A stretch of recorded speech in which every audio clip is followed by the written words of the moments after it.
It's wonderful to see you all, and I hope you've had a good week. So we're here for Wise Ones with Judy Barrett, but I just want to point out a few announcements that you probably know about, but just as a reminder. Friday night is the reproductive Shabbat, which has Planned Parenthood speaker coming, and that is with the Mizmor Band as well, 6:30. On Saturday, Rabbi Perlman is going to take us on a walk, Shabbat walk, which is always very enjoyable. And, beg your pardon? It is around the res. It wasn't specific, but it is the res. Okay, good. That's always wonderful. On Sunday, between 10 and 12, there's the breakfast, the fundraising breakfast, put on by the Israel and World Jewry Committee to support the folks in Israel who were affected by the October 7th. And it's very sad, and we want to raise some money. And so please come.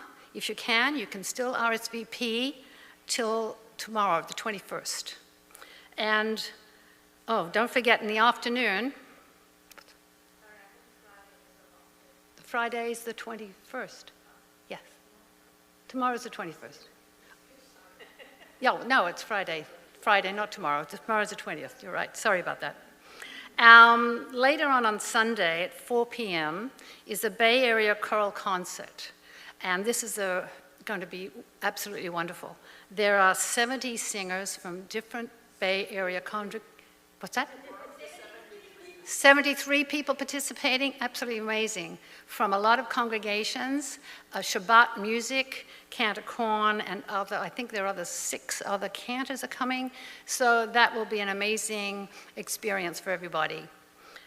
I just want to give you a brief outline of the next Wise Ones meetings.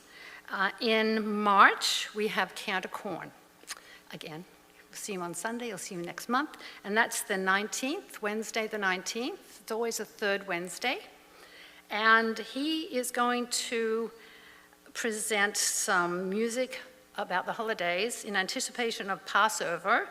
He will give a presentation on the music and melodies of Passover, both from the Haggadah and the prayer book. And so come and enjoy those wonderful melodies. And in April, we have the Contra Costa Senior Legal Services on scams. So that will be very interesting, get a lot of information that we need on that. And in May, Rabbi Emerita Judy Shanks and her husband Jamie Gracer are going to be here, and they're going to be psychoanalyzing the characters from the holy text.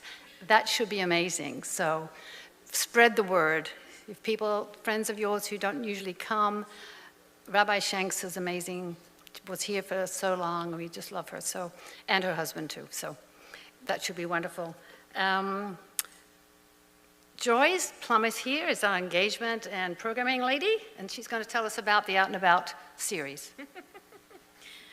Hello, everybody. I'm Joy Plummer. I am the Assistant Director of Engagement here at Temple Isaiah.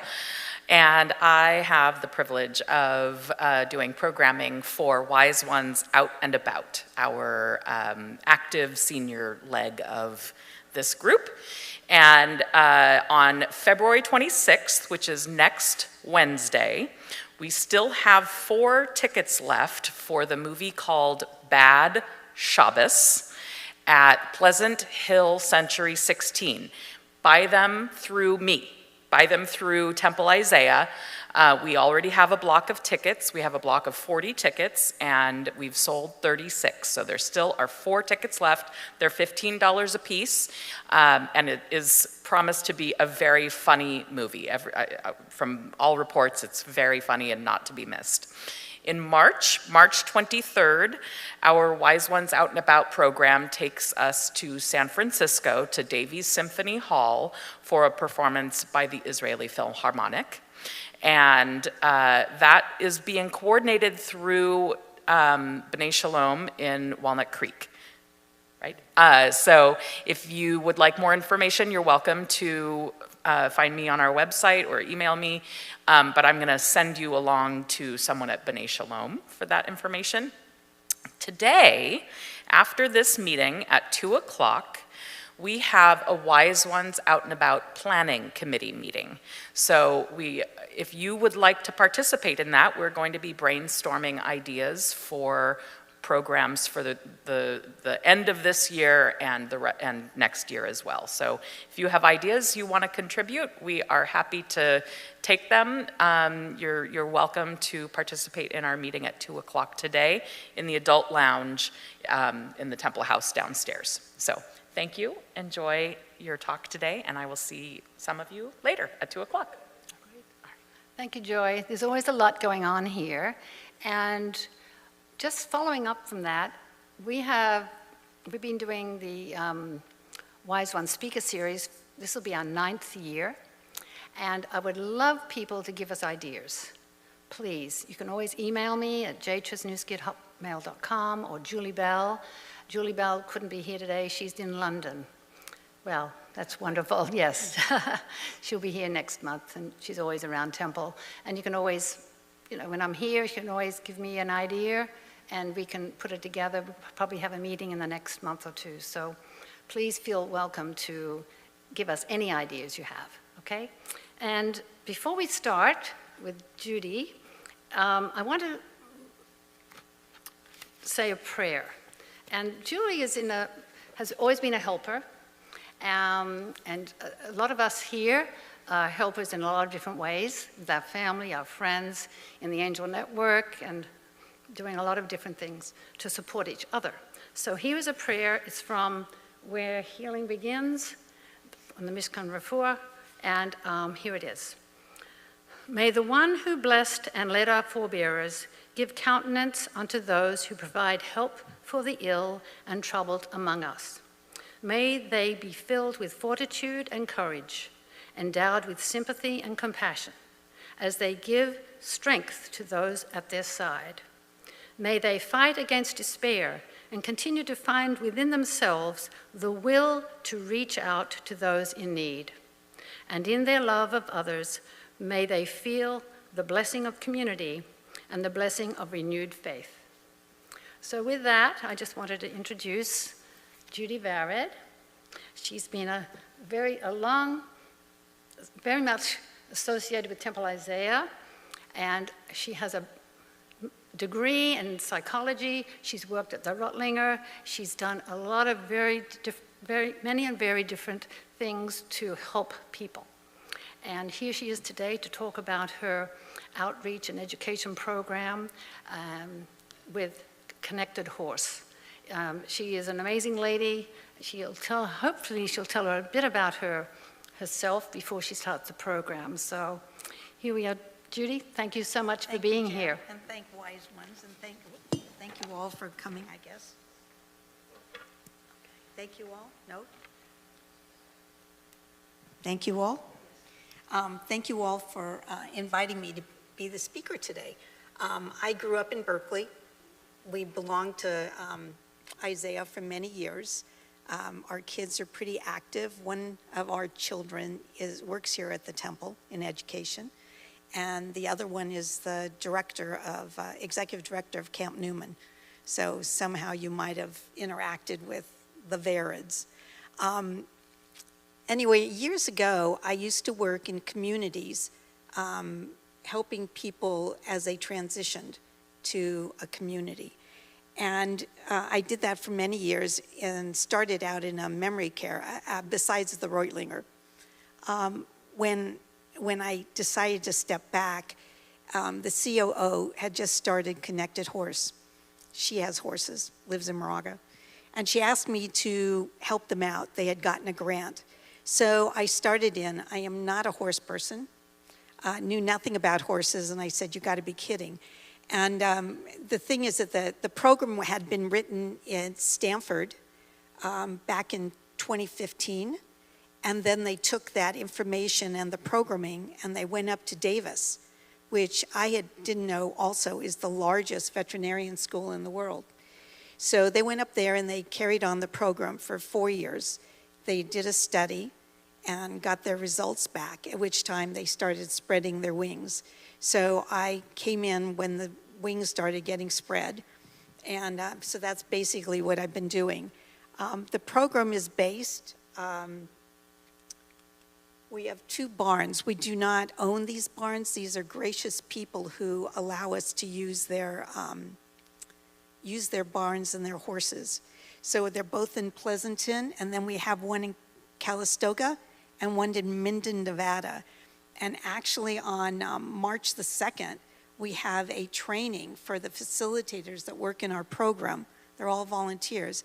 They're coming from Canada, Virginia, Colorado.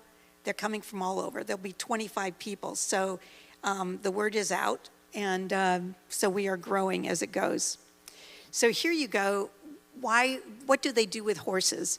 Most of us know about the horses being used with children. We have a barn in Orinda that does that. We have it for wounded warriors, trauma programs, leadership programs you'll see all the time, and then they have it for dementia. What makes Connected Horse unique is that their program is based on the person with the memory issue and their significant other. So it could be a husband, wife, child, partner, and they come together. And that's what the beauty is. They come together and they work with a horse. Now, I went out to Rossmore, and one of the people came up to me and says, yes, but my mother only speaks Chinese. I says, okay, the horse doesn't speak. So we're all good. So it's a very compassionate group here. Does anybody know why we use horses? I gave some information earlier to Ken. Oh, he's not going to tell. Jan? Yeah, they're very intuitive. They are prey, which is something I also didn't know, and they have eyes on the side of their head. So they're very aware of their surroundings. They can hear our heartbeats from 4 feet away. So if one of the participant or the partner or the person with the dementia is anxious, the horse will remove themselves. And so we, as facilitators, watch this interaction. We usually go up. We don't tell people what to do, but we might say, how about if we just take a breath and see what happens? So we calm them down, and the horse returns, which I forgot to say, we always start our program with mindfulness. So we sit around in a circle, and we get in tune to our senses. We listen, we smell, we hear, and then we proceed with the program. So the reason we use horses is because they're also very social. So they're very interested in us, and so it makes a good team member. So as I said, horses mirror people. Horses don't put themselves first, which is interesting. Horses are incredibly sensitive to their environment, and because of their sensitivity to the people and environment, horses are excellent at picking up cues before we even know we have them. So dementia. These 2 ladies that started the program both work in the senior arena. One of them is actually is a consultant to many communities for dementia programming. And the other one helps communities run themselves. So they came up with this program, like I said, with Stanford. So what happens is most people get a diagnosis, and doctors usually prescribe medication. But that doesn't always help when you're home and you have relationships to develop. Your friends lots of times remove themselves because they're unsafe or they think they can catch it. And so this was another reason why this was such an important program. Alzheimer's Association says that there's over 18.5 billion hours of unpaid caregiving that's given to people with dementia. And I'm sure you guys are aware of that as we have lived our life. yeah, anyway, the rest of us not as. So let's now talk about our program. There is the team. The team is the person with the diagnosis, and then whoever the care partner is, and the horse. And I always tell this really cute story. Most of my participants are my age and a little bit older. And all of a sudden, this lady calls, and she says, "Can I bring my granddaughter?" "How old's your granddaughter?" She says, 8. And we're sitting there going, is she really going to be able to relate? And so we all talked it over, and we don't like saying no to anybody, so we said, sure. So she came with her granddaughter, and we're sitting in the circle doing some mindfulness. And one of the things we do is we go around asking, what do you hope to get from this program? And so the little girl says, memories. And it's like, this is why I love this program, because there's so much beauty if you just take the time to listen. So she was wonderful, and actually you'll see the grandmother later. She got early, what they call early stage. So she got it, I think, maybe at 60. So being present and the senses really help both the person with the dementia and their care partner. I will keep saying not caregiver, because the care person is actually in partnership with the person with the dementia. And you want to still find dignity, so you don't call them a caregiver. So being present, so we use the senses. We do smell, and here on the left side, one of the founders is Nancy, and they've just petted the horse, and they've touched the hay and whatever, and they're smelling their hands so that they can remember this experience as they go forth. And obviously the grooming, horses like that. Aware, you become very aware of how horses interact with each other. So we do spend time watching their interactions, and they're just beautiful. Does anybody have any other experiences with horses besides seeing them? Did you used to ride them? Yeah. So you know that they're just magnificent. And I've learned that they are really magnificent. And I love going up to them, and when they look at you, it's really soothing. So nonverbal communication, as I said, the person with the dementia starts losing their ability to communicate. So we do a lot of things without talking. In this case, on the left side, we have a participant and one of our facilitators, and she's leading the horse. And so we just, we let her lead. There's no talking. And it's really empowering to have a 1,200-pound animal that you're leading. And when you stop and you say, ho, the horse stops. And it's really, they feel like they can accomplish something. It's really beautiful. And the other one over here was, I'm not actually sure what they were doing. And we do put the bridles on. We have them do that. And sometimes they put it on upside down, and that's okay. We don't say anything is wrong. So connecting over the fence is one of the first activities. So we have some horses there, and we let people come up to the horses and decide which horse they want to have a relationship with. So you can see a husband and wife were interacting with that horse, and this gentleman found this other horse. And then we can tell them they can change, so they don't have to stick with the same horse all the time. So then we do receiving care. The horse loves it. So we do grooming and even cleaning hoofs. And I didn't realize that they get rocks in their hoofs. And they really like it when you're taking this pick and going like this. Seems like that would hurt, but they love it. So we do, if the participant wants to, we let them groom. Some people really get into the manes. They like it to look pretty, or into the tail. So we will supervise, and they can groom the tail. So we have brushing.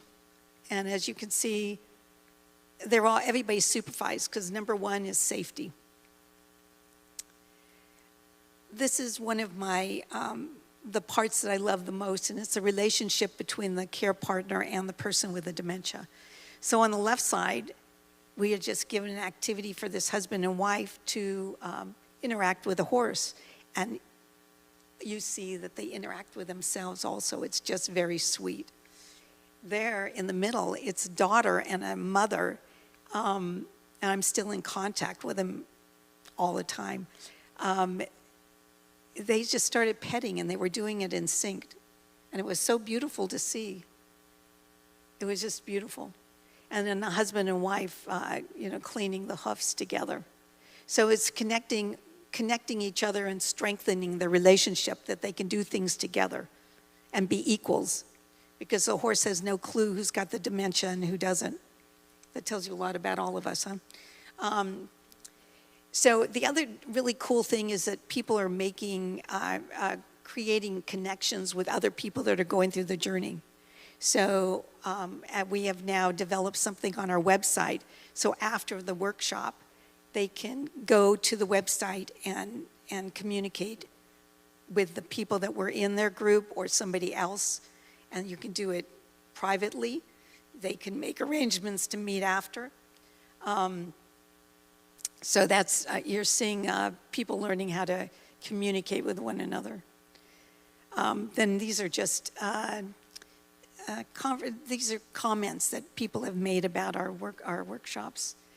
We were very privileged to get the Innovation in Alzheimer's Caregiving Award in 2023. We got to go to San Francisco, and it was presented to us. And it's in partnership with the Family Caregivers Alliance, which is a big group around here that helps, if it sounds like some people know about them.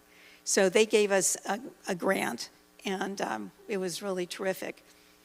What the grant was for is during the pandemic, all of a sudden we couldn't go to the barn because safety is first.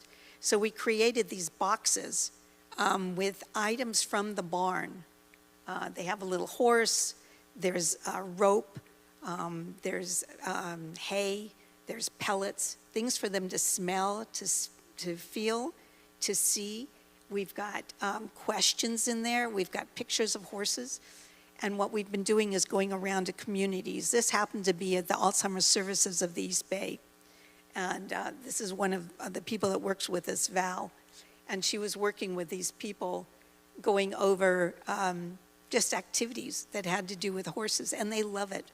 They, we're now in quite a few communities, and we're just growing with this program. So this is my first video. This is the woman I was telling you about who wanted to bring her granddaughter, and you'll see the granddaughter in this picture too, and let me see if I can do this. I was diagnosed with early onset Alzheimer's disease, and one of my greatest passions is the Connected Horse Program. And that word connected reminds me that we're all connected together, no matter what our trajectory in life. And this program brings these horses that don't judge you. They just say, meet me on the hillside. Let me teach you how to be calm, how to be accepting, how to love, and in return, be loved.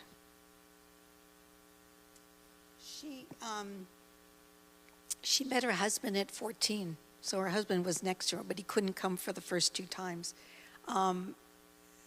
She lives down in Palo Alto and came to Pleasanton to be in our program. And she continues to support us, a wonderful woman, and really found the real meaning of Connected Horse. Her whole family did. They were wonderful.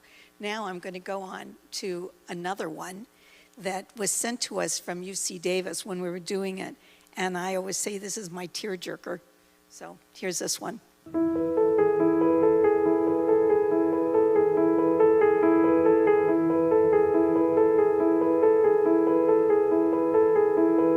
Even though you have a diagnosis that is scary and big, we really wanted people to start to think you can do something different. You don't have to just have this diagnosis and it become who you are. So we chose working with horses to help be a therapeutic means for people to stay connected, but it really isn't the activity that is therapeutic. It's the connection that people have on just a very sensory level with the horse that is therapeutic. The interaction becomes more than just an activity. It becomes healing. I was emotionally demanding that the horse come to me, and he wouldn't. He wouldn't come. Then when I relaxed, then he came. You know, and I said, that was a good lesson for me. I see how he's interacting, and it makes me feel good to know he's feeling so positive about it. We weren't doing anything together because we just seemed like we were getting farther and farther apart because his ability to do things was getting so limited, and all of a sudden I feel like in love with him again, like I used to be, even though he's not himself. But I get it. That's a pretty powerful, that's a pretty powerful statement from one of our participants. So I have lots of them. I mean, I've got lots of stories. They're just amazing. Very, very educated people that have come and, you know, they've just gotten dementia and the spouse doesn't know what to do. And they just come and they find a connection. They can then go home and remember. We send out videos every Sunday as well about horses and things about horses. And so they can sit down and they can interact with each other about the experiences they've had. I had one person over in Marin County who wanted to come. Unfortunately, he never made out to our workshop, but he would sit there every Sunday with his caregiver, and they would watch the video. And when the father passed, the son wrote us and said it was the best thing for them because he had something that brought him joy, and he felt accomplished. He felt he could still do it. So thank you very much. Does anybody have any questions? Anybody can beat that? No. Yeah, Carol.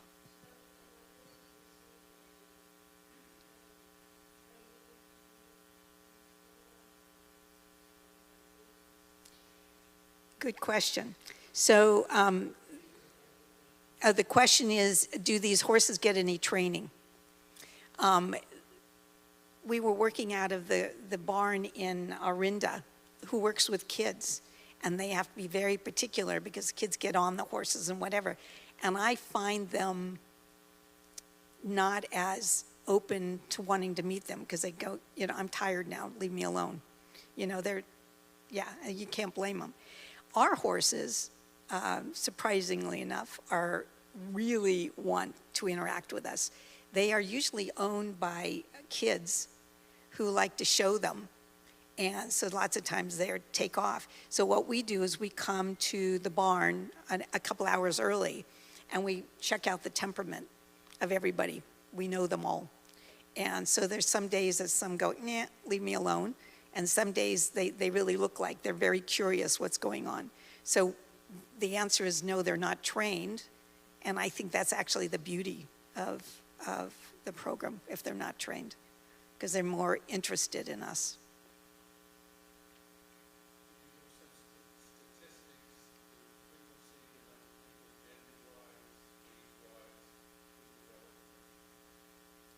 I cannot. I've seen it all. I've seen, can you tell the age? Yeah, I'm just repeating it. Statistics or more men, more women, more age, whatever. I can actually ask Cheryl. Cheryl's one of my experts in the field. And she could maybe give me that statistics, but I don't know. You know, there's early stage. I've seen some of my past participants as young as 40 and some in their 90s. I had a gentleman who was 50 and he had a 12-year-old and a 16-year-old, and just breaks your heart. Yeah, you know, we try to do things to keep that family with hope, that there's something that they can do together. Yeah.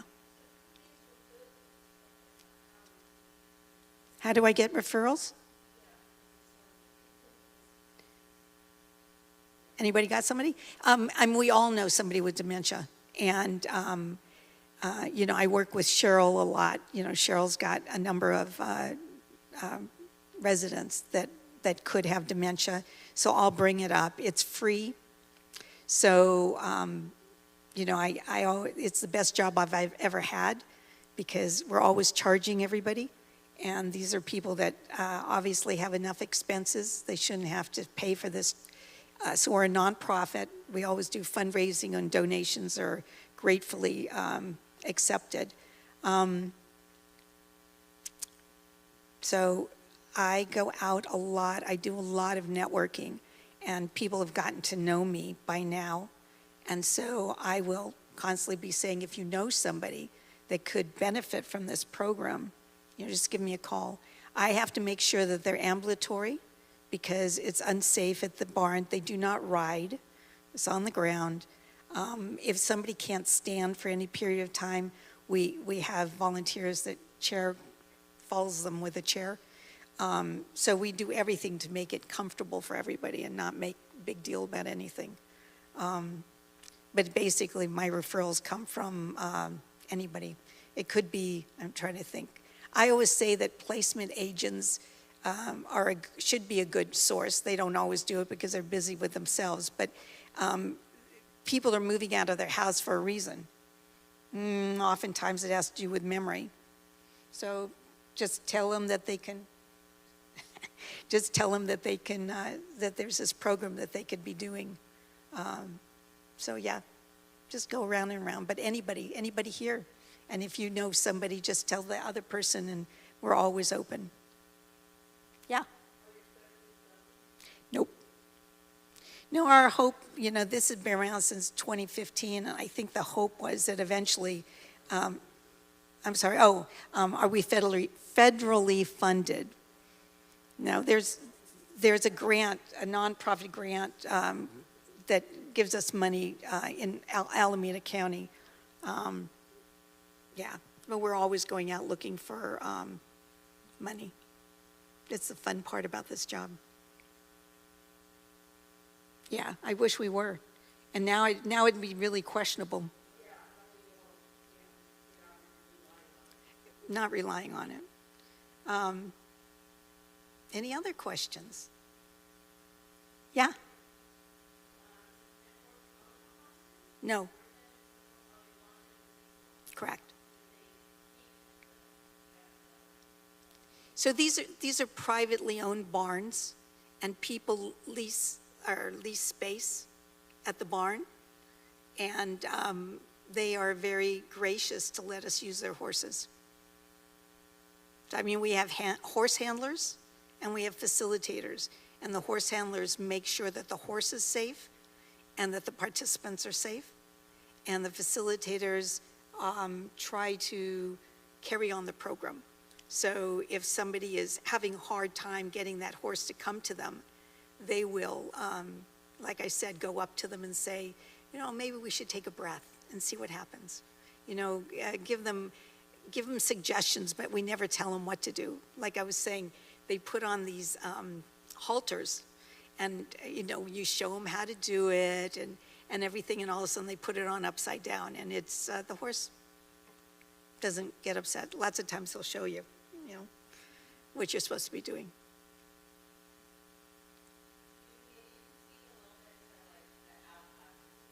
Oh, that's right.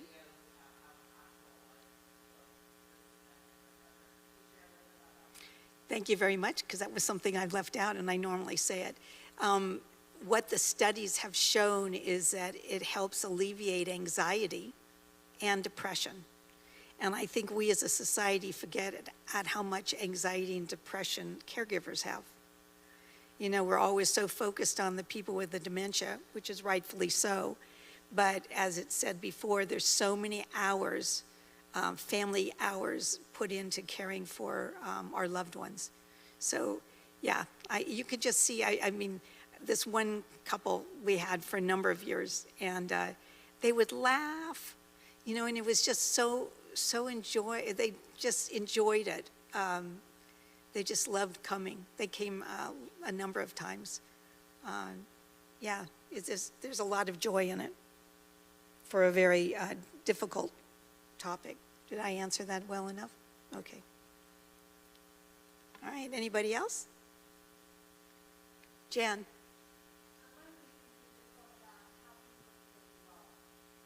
Oh. Yeah, so we don't do horsemanship, so that's one thing. So if somebody's really into horses, it's not making sure everybody does horsemanship. I do have flyers out in front talking about our workshops that are coming up. Also, if anybody wants to volunteer, you don't, you know, we do horse handlers, but it could also be somebody who just escorts. Like I've got somebody who's coming in my March workshop from Lafayette, who the mother is not stable. She has a walker, which we try to not have because it spooks horses. So, but she can walk if somebody escorts. So, you know, oftentimes if we have a volunteer, we'll have somebody escort these people around. Yeah. Let me see, you wanted to ask a question, yeah? Thank you.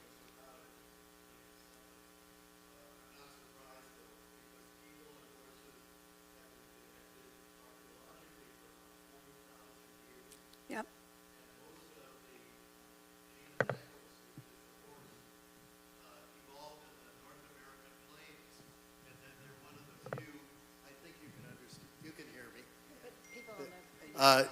Yeah, let me begin again then. I'm not surprised, the relationship, because people and horses archaeologically have been together for about 40,000 years, according to the latest research on this. And the genus Equus, which is a horse scientific name, evolved on the plains of North America and then made their way north and west across the Bering Straits into the Old World, where they were domesticated probably 20,000 years ago, and have been a source of the culture of plains peoples and desert people in Asia and Africa and Europe. And then, of course, the Spanish reintroduced them to the Americas from Spain and Portugal. And they were reintroduced into North America by the English. And so we have then the creation of a whole new culture on the Great Plains, the Great Plains Indians, who became horse hunters. And so we have this long history of the relationship with horses, and just thought I'd tell you about it. No, I thank you very much, because it's so true. And there was actually a show on, I'm going to say it was either National Geographic or CNN. There was a thing where they had segments, and one of them was on horses and the history of how we have interacted with horses for so many years. Yeah.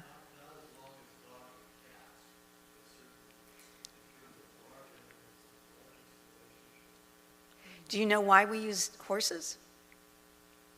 Do you know why we use horses? Well, I think that what I didn't realize either is horses are prey. And so dogs and cats go after, the squirrel, the mouse. They're distracted, and horses are not. They just want the hay. So that's another good reason to use horses. Yes, Jan. I was asking about how we can support. Connected Horse? Yes, exactly. So we have a website. My card's out there. The website's on there. The website's on everything. We take donations at any time. You can see how you can get involved. You can see any programs that we've got coming up. We're looking for volunteers to to do our boxes in communities. So, for example, we've got Merrill Gardens down here, and they have activity program, and I think they have memory. So if it was once a month, somebody goes in and they take the box and they just do activities with the residents. It's a really nice thing. You know, even at Cheryl's community, probably it would be something with the people that are early stage. Like I showed you, we were doing it with the Alzheimer's Services of the East Bay. We're doing it at Stone Ridge, if you're familiar with that. So we're getting around. Atria out in Pleasant Hill. So we're getting there. Oh, and I was going to tell you one more thing, is that you were talking about horses and if they're trained. There are rescue barns. So these are horses that have been left or misused or mistaken care of. And so there are barns that actually take them in and give them a good life. They are doing our program. So there is a good relationship with these horses that did not get a lot of attention. And it's beautiful. That one's up in Calistoga. Actually, I think Minden might do that too. Yes. Are you, your organization, affiliated with similar organizations? Is your program so unique that it's just like one of a kind, or are there similar programs around the country? There are programs around the country, as I had showed on one of the slides, that work with veterans, you know, other people with disabilities. So we don't work directly with them, but the owners go and speak all the time to those. There's a thing called PACE, which they use at, it's a PACE barn, the one in Orinda. So, but it's really rigid. So you are told exactly how you have to do everything, where we're trying to be a little bit more free-flowing with our participants. But yeah, no, we're open, we're friendly. And thank you very much. So yeah, please take brochure. If you know anybody who would like to get involved, like I said, at to do some of our workshops in the communities, or you know, coming to the barn, you're more than welcome. We'd love to have you get involved. Thank you very much again. Thank you, Judy. And thank you, Nathan. Thank you. That was an amazing presentation, and we've learned so much, and it's just so heartwarming to see all the work you do, because it does really bring joy to people and lasting memories, and it's very, it's just a wonderful thing you're doing. So thank you. Okay. And this is just for you. These are just for you to enjoy. Thank you. You're welcome. Added benefit. Okay.